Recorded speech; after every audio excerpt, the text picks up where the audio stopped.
बच्चों, इस वीडियो में हम एक्सरसाइज 15.1 क्वेश्चन 1 to 12 करेंगे। हम अपनी प्रोबेबिलिटी के बारे में पिछली वीडियो में बेसिक्स कर चुके हैं और किसी भी इवेंट ई की प्रोबेबिलिटी को हम पीई से लिखते हैं और उसके लिए हमारे पास फॉर्मूला है कुल वांछित घटनाएं अपॉन कुल संभव घटनाएं। जो हमारी सैंपल स्पेस में टोटल पॉसिबल इवेंट्स हैं उनको हम कुल संभव घटनाएं कहेंगे और जिनकी हमें प्रोबेबिलिटी निकालनी है वो हमारी सैंपल स्पेस में कितनी इवेंट्स हैं उनको हम कुल वांछित घटनाएं कहेंगे। एक्सरसाइज 15.1 का फर्स्ट क्वेश्चन है, निम्नलिखित कथनों को पूरा कीजिए। ये हम बुक में ही कर लेते हैं। घटना ई की प्रायिकता प्लस घटना ई नहीं की प्रायिकता, किसी काम के होने और न होने की प्रायिकता का योग हमारे पास 1 होता है, तो हमारा फर्स्ट ब्लैंक में 1 आ जाएगा। उस घटना की प्रायिकता जो घटित नहीं हो सकती यानी कि असंभव घटना, इम्पॉसिबल घटना है, उसकी प्रोबेबिलिटी 0 होती है और ऐसी घटना असंभव घटना कहलाती है। तो इसमें 0 आएगा हमारा फिल इन और यहाँ पर असंभव। उस घटना की प्रायिकता जिसका घटित होना निश्चित है यानी कि जो बिल्कुल श्योर इवेंट है और हमने किया था कि उसकी प्रोबेबिलिटी 1 होती है और ऐसी घटना निश्चित घटना कहलाती है। किसी प्रयोग की सभी प्रारंभिक घटनाओं की प्रायिकताओं का योग 1 होता है। किसी भी सैंपल स्पेस में जो जितनी इवेंट्स हैं उन सभी की प्रोबेबिलिटीज का हमारे पास टोटल सम 1 होता है। किसी घटना की प्रायिकता ब्लैंक से बड़ी या उससे बराबर होती है तथा ब्लैंक से छोटी या उसके बराबर होती है। तो किसी भी घटना की प्रायिकता हमने किया था 0 से बड़ी या उसके बराबर और 1 से छोटी या उससे बराबर उसके बराबर होगी। क्वेश्चन 2 हमारा है, निम्नलिखित प्रयोगों में से किन किन प्रयोगों के परिणाम संप्रायिक हैं, स्पष्ट कीजिए। संप्रायिक का मतलब है उनकी प्रोबेबिलिटी सेम है। तो हमारा फर्स्ट पार्ट है, एक ड्राइवर कार चलाने का प्रयत्न करता है, कार चलना प्रारंभ हो जाती है या कार चलना प्रारंभ नहीं होती है। ये हमारा परिणाम संप्रायिक नहीं है क्योंकि कार चली, नहीं चली और चलकर बंद हो गई। यहाँ पर 3 इवेंट्स हो सकती हैं जो कि संप्रायिक नहीं है। और सेकंड हमारा है, एक खिलाड़ी बास्केटबॉल को बास्केट में डालने का प्रयत्न करती है, वह बास्केट में बॉल डाल पाती है या नहीं डाल पाती। ये भी हमारा परिणाम संप्रायिक नहीं है क्योंकि ऐसा हो सकता है कि बॉल डले ना डले या हाफ में रह जाए। तो थर्ड पार्ट हमारा है, एक सत्य असत्य प्रश्न का अनुमान लगाया जाता है, उत्तर सही या गलत होगा। ये हमारा संप्रायिक है क्योंकि एक क्वेश्चन या तो ट्रू है या फॉल्स है, हम उसको डिसाइड कर सकते हैं या तो ये हमारा सत्य है या असत्य है, तो ये हमारा संप्रायिक है। और फोर्थ पार्ट है, एक बच्चे का जन्म होता है, वह लड़का है या लड़की है, ये भी हम क्लियरली डिसाइड कर सकते हैं कि या तो वो लड़का है या वो लड़की है, ये भी संप्रायिक घटना है। क्वेश्चन हमारा थर्ड, फुटबॉल के खेल को प्रारंभ करते समय यह निर्णय लेने के लिए कि कौन सी टीम पहले बॉल लेगी, इसके लिए सिक्का उछालना एक न्याय संगत विधि क्यों माना जाता है। जैसा कि हमने बेसिक प्रोबेबिलिटी का जो वीडियो किया था उसमें हमने ये किया था कि जब क्रिकेट टीम्स टॉस करती हैं कि कौन बैटिंग करेगा कौन बॉलिंग करेगा, तो हम एक कॉइन से डिसाइड करते हैं। क्यों करते हैं? क्योंकि उसमें हेड और टेल 2 ही इवेंट्स हैं और दोनों की प्रोबेबिलिटी सेम होती है। तो इसमें भी हम यही लिखेंगे, फुटबॉल के खेल को प्रारंभ करते समय यह निर्णय लेने के लिए कि कौन सी टीम पहले बॉल लेगी, इसके लिए एक सिक्का उछालना न्याय संगत विधि है क्योंकि हेड और टेल दोनों ही घटनाएं संप्रायिक हैं, दोनों की प्रोबेबिलिटी सेम है। तो क्वेश्चन फोर्थ, निम्नलिखित में से कौन सी घटना किसी घटना की प्रायिकता नहीं हो सकती। ये भी हमने किया था कि या तो किसी भी इवेंट ई की प्रोबेबिलिटी 1 से लेस या मैक्स 1 के इक्वल हो सकती है और 0 से ग्रेटर या 0 के इक्वल हो सकती है। तो किसी भी इवेंट की प्रोबेबिलिटी नेगेटिव नहीं हो सकती। तो फोर्थ में हमारा आंसर बी होगा क्योंकि प्रोबेबिलिटी नेगेटिव नहीं हो सकती। क्वेश्चन 5, पीई हमें दिया है 0.05, तो ई नहीं की प्रायिकता यानी कि प्रोबेबिलिटी ऑफ ई नोट हमें निकालना है।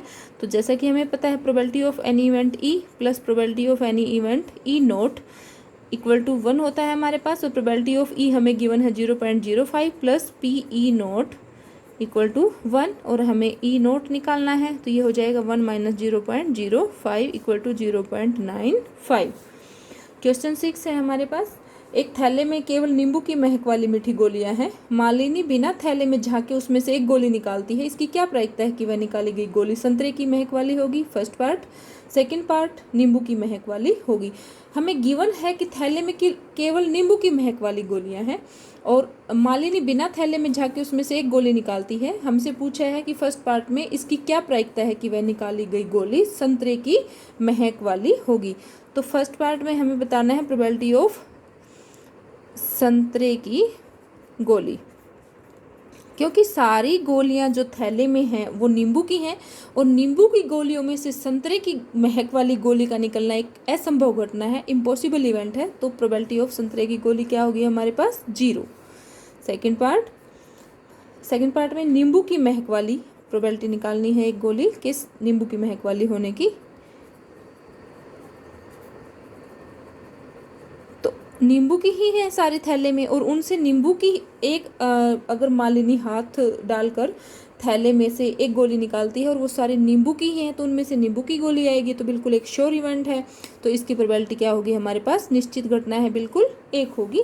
क्वेश्चन 7, यह दिया हुआ है कि 3 विद्यार्थियों के एक समूह में से 2 विद्यार्थियों के जन्मदिन एक ही दिन न होने की प्रायिकता, हम मान लेते हैं कि ई एक ही दिन जन्मदिन होने की घटना है, तो प्रोबेबिलिटी ऑफ ई नोट यानी कि जन्मदिन एक ही दिन न होने की प्रायिकता हमें दे रखी है 0.992 और हमें इसका क्या करना है, इसकी क्या प्रायिकता है कि इन 2 विद्यार्थियों का जन्मदिन एक ही दिन हो। हमें प्रोबेबिलिटी ऑफ ई निकालनी है, एक ही दिन जन्मदिन होने की प्रोबेबिलिटी हमें निकालनी है। तो हमें पता है कि probability of E plus probability of E not equal to क्या होता है? 1 और हमें प्रोबेबिलिटी ऑफ ई तो निकालनी है प्लस ई नोट कितनी वैल्यू दी हुई है? 0.992 इक्वल टू 1।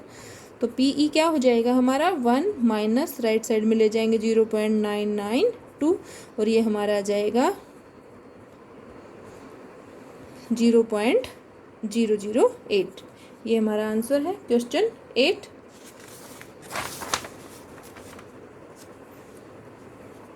क्वेश्चन 8 हमारा है, एक थैले में 3 लाल और 5 काली गेंदें हैं। इस थैले में से एक गेंद यादृच्छा निकाली जाती है। इसकी प्रायिकता क्या है कि गेंद फर्स्ट पार्ट लाल हो, सेकंड पार्ट लाल नहीं हो। आपके पास एक थैला है, इस थैले में 3 लाल हैं और 5 काली गेंदें हैं। तो आपके सैंपल स्पेस है ये आपका थैला, इसमें कितनी गेंदें हैं आपके पास? 3 लाल और 5 काली हैं। तो कुल गेंद कितनी हो गई? 3 लाल हैं और 5 काली हैं, 8 गेंद है आपके पास टोटल सैंपल स्पेस में। तो हमें फर्स्ट पार्ट, अब हम इसके लिए एक बार फॉर्मूला लिखेंगे। तो किसी भी इवेंट ई के लिए हमारे पास फॉर्मूला होता है probability of E equal to कुल वांछित घटनाएं अपॉन कुल संभव घटनाएं। तो फर्स्ट पार्ट प्रोबेबिलिटी निकालनी है हमें, गेंद लाल हो, तो प्रोबेबिलिटी लाल गेंद हम लिखेंगे। तो आपके सैंपल स्पेस में 8 गेंदें हैं, ये आपका जो थैला है उसमें 8 गेंदें हैं और उनमें से आपकी लाल कितनी हैं? 3। तो हमारी वांछित घटनाएं कितनी हो गई? 3। और टोटल कुल संभव घटनाएं मतलब आपके सैंपल स्पेस जो थैला था उसमें कुल गेंदें कितनी हैं? 8। तो कुल संभव घटनाएं कितनी हो गई? 8। 3/8 हमारा आंसर है। सेकेंड पार्ट, हमें प्रोबेबिलिटी निकालनी है लाल नहीं हो, गेंद लाल नहीं हो, लाल गेंद नहीं। तो आपको प्रोबेबिलिटी निकालनी है लाल गेंद नहीं चाहिए। तो लाल नहीं चाहिए, लाल को छोड़कर आपकी कितनी बच गई? आपके सैंपल स्पेस में 5 काली बची हैं। तो आपकी वांछित घटनाएं क्या हो गई? 5 और अपॉन में क्या आएंगी? टोटल घटनाएं। टोटल चीज़ें कितनी हैं आपके सैंपल स्पेस में? 8। तो 5/8 हमारे सेकेंड पार्ट का आंसर है। क्वेश्चन 9, एक डिब्बे में 5 लाल कंचे, 8 सफ़ेद कंचे और 4 हरे कंचे हैं। आपके पास एक डब्बा है और इस डब्बे में हैं 5 लाल हैं कंचे, 8 सफ़ेद कंचे और 4 हरे कंचे हैं। तो आपका सैंपल स्पेस जो ये डब्बा है इसमें आपके पास टोटल इवेंट 17 है। 5 लाल कंचे, 8 सफ़ेद कंचे, 4 हरे कंचे। तो कुल हम लिखेंगे कुल कंचे कितने हैं हमारे पास? 5 + 8 + 4 17 कंचे हैं। हम प्रायिकता का फॉर्मूला लिखेंगे अब। कुल वांछित घटनाएं, हर क्वेश्चन में फॉर्मूले के अलग से मार्क्स होते हैं तो आपको फॉर्मूला तो हमेशा लिखना ही है। तो अब हमें फर्स्ट पार्ट में निकालना है प्रोबेबिलिटी ऑफ लाल red. First part probability of लाल कंचा तो आपका जो सैंपल स्पेस था यानी कि डब्बा, इसमें लाल कंचे कितने हैं? जो हमें प्रोबेबिलिटी निकालने के लिए कहा है वही हमारी वांछित घटनाएं होती हैं। तो लाल कंचे हमारे 5 हैं और टोटल हमारे पास 17 कंचे हैं। तो 5/17 हमारा फर्स्ट पार्ट का आंसर है। सेकंड हमें निकालना है प्रोबेबिलिटी सफ़ेद, तो हम लिखेंगे P सफ़ेद कंचा। तो टोटल कंचों में सफ़ेद कितने हैं? 8 हैं हमारे पास। और कुल संभव घटनाएं यानी कि कुल कंचे कितने हैं? 17। तो सेकंड पार्ट का हमारा आंसर है 8/17। और थर्ड पार्ट का आंसर है, हमें निकालना है प्रोबेबिलिटी हरा नहीं है। तो हमें हरा कंचा नहीं चाहिए, हरा नहीं है, तो हरा नहीं होना चाहिए, हरे को छोड़कर। और आप कोई भी कलर ले सकते, क्योंकि इसने कहा है कि प्रोबेबिलिटी हरा नहीं है, हरा नहीं चाहिए। तो कुल वांछित घटनाएं हमारी क्या हो सकती हैं? लाल भी हो सकता है और सफ़ेद भी। तो 5 और 8 13 हमारे हरे को छोड़कर हैं और टोटल 17 है। तो 13/17 हमारे थर्ड पार्ट का आंसर है। क्वेश्चन 10 हमारा है, एक पिग्गी बैंक में 50 पैसे के 100 सिक्के, 1 रुपये के 50 सिक्के, 2 रुपये के 20 सिक्के और 5 रुपये के 10 सिक्के हैं। यदि पिग्गी बैंक को हिलाकर उल्टा करने पर कोई एक सिक्का गिरने के परिणाम समप्रायिक है, तो इसकी क्या प्रायिकता है कि वह गिरा हुआ सिक्का फर्स्ट पार्ट 50 पैसे का होगा, सेकंड पार्ट 5 रुपये का नहीं होगा। एक पिग्गी बैंक है, ये पिग्गी बैंक है, इसमें 50 पैसे के 100 सिक्के हैं, 1 रुपये के 50 सिक्के हैं और 2 रुपये के हैं 20 सिक्के और 5 रुपये के 10 सिक्के हैं। तो ये आपका सैंपल स्पेस है, जिसमें टोटल कुल सिक्के कितने हैं? आपके कुल सिक्के कितने हो गए? 180 सिक्के। तो आपका जो ये पिग्गी बैंक है, इसमें 50 पैसे के 100 सिक्के, 1 रुपये के 50 थे, 2 रुपये के 20 सिक्के थे और 5 रुपये के 10 सिक्के थे। तो कुल सिक्के हमारे 180 सिक्के हैं इसमें। तो अब हमें फर्स्ट पार्ट में कहा गया है कि पिग्गी बैंक को उल्टा हिलाकर गिराया, तो उसमें से एक सिक्का गिरा और उस सिक्के के 50 पैसे के होने की हमें प्रोबेबिलिटी निकालनी है। तो हम प्रोबेबिलिटी का फॉर्मूला लिखेंगे, PE बराबर है कुल वांछित घटनाएं अपॉन कुल संभव घटनाएं। तो फर्स्ट पार्ट हमारा हमें निकालना है 50 पैसे के सिक्के की प्रोबेबिलिटी। तो प्रोबेबिलिटी 50 पैसे का सिक्का। तो आपके सैंपल स्पेस में 50 पैसे के कितने सिक्के हैं जिसकी हमें प्रोबेबिलिटी निकालनी है, वही हमारी टोटल वांछित घटनाएं होती हैं। तो 50 पैसे के सिक्के हमारे पास 100 हैं और कुल सिक्के हमारे पास 180 हैं। तो हमारी 5/9 प्रोबेबिलिटी है 50 पैसे के सिक्के होने की। सेकंड पार्ट 5 रुपये का नहीं होगा। तो 5 रुपये का सिक्का नहीं होगा। तो 5 रुपये का नहीं होना चाहिए। आपकी जो वांछित घटना वो है क्या है कि 5 रुपये का नहीं होना चाहिए। तो 5 रुपये के 10 सिक्के हैं, इनको छोड़कर 50 पैसे का हो सकता है, 1 रुपये का हो सकता है, 2 रुपये का हो सकता है। तो आपके इन 170 में से कोई भी सिक्का हो सकता है। तो हमारी वांछित घटना 170 है और कुल घटनाएं हमारी 180 हैं।